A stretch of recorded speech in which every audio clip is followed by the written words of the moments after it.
আপনার এখানে তো প্রধান সড়কই নাই।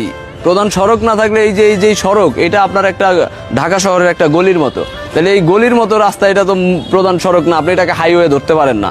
এইখানে আপনার বাস ট্রাক সব ধরনের যানবাহন চলে। এখন আপনি যেটা বলছেন যে প্রধান সড়কে আপনার অটোরিকশা চলাচল নিষেধ, আমার শরীয়তপুরে প্রধান সড়কটা কোথায়? প্রধান সড়কই তো নাই, তাহলে যে কোনো সড়কে চলতে পারে। এটা তাদের দোষ না, কারণ দেখেন আপনি অটোরিকশা যে আমদানিগুলা করছে, আমদানিতে সরকার ভ্যাট ট্যাক্স নিছে না? নিছে তো। আবার এখন যদি আপনি হঠাৎ করে এদেরকে বন্ধ করে দিতে চান তাহলে সেটাও তো সম্ভব না, কারণ এই লোকগুলো তো কেউ কিস্তি উঠায় গাড়ি কিনছে, কেউ নিজের ইনভেস্টমেন্ট করে, কেউ বউর গয়না বেচা গাড়ি কিনছে। এখন এদেরকে আপনি রাতারাতি উঠাই দিতে পারবেন? সম্ভব না। তার মানে হচ্ছে আপনাকে এটা শৃঙ্খলার মধ্যে আনতে হবে, নিয়মের মধ্যে আনতে হবে। নিয়মের মধ্যে শৃঙ্খলার মধ্যে যদি আনেন তাইলে আপনি এই যে শান্তিপূর্ণভাবে শহরে চলাফেরা করতে পারবেন। দেখেন শরীয়তপুরের যে সড়কটি রয়েছে, প্রধান শহরের যে সড়ক, এটি একটি চিপা রাস্তা, প্রায় 24 ফিট বা 22 ফিট এরকম হবে। কোন শহরের, সারা বাংলাদেশের কোন শহরের রাস্তা কি এরকম আছে এই যে 22 ফিট বা 18 ফিট? নাই, শুধু শরীয়তপুরে আছে। এবার বুঝেন শরীয়তপুর কতটা অবহেলিত জায়গা, এবং এইখানে গত 20 বছর 25 বছর 55 বছর যাবত যারা এমপিগিরি করছে তারা চুরি বাটপারি করছে, ঠিক আছে? এর বাইরে তারা কোনো কিছু করে নাই।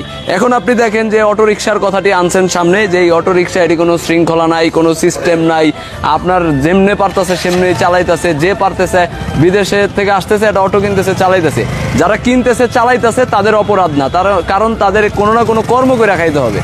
এখন স্বাভাবিকভাবে আপনাকে তো এই জিনিসটা একটা সিস্টেমের মধ্যে আনতে হবে। তো আমরা রিসেন্টলি পৌরসভার যিনি ডিডিএলজি আছে তার সাথে মিটিং করেছিলাম আমার সাবেক ডিসি থাকা অবস্থায়, যে আমরা এটাকে একটা শৃঙ্খলার মধ্যে আনতে পারি কিনা, যে যতগুলো অটোরিকশা রয়েছে প্রত্যেকটার রেজিস্ট্রেশন লাগবে এবং সেটা পৌরসভা থেকে দেওয়া হবে। ওই রেজিস্ট্রেশনের বাইরে কোনো গাড়ি পৌরসভা শহরে ঢুকতে পারবে না, ঠিক আছে? এবং ধরেন কোথাও কোনো দুর্ঘটনা ঘটলে যেন আপনি আইডেন্টিফাই করতে পারেন যে এই অটোরিকশাতে এই অ্যাক্সিডেন্টটা করছে, ঠিক আছে?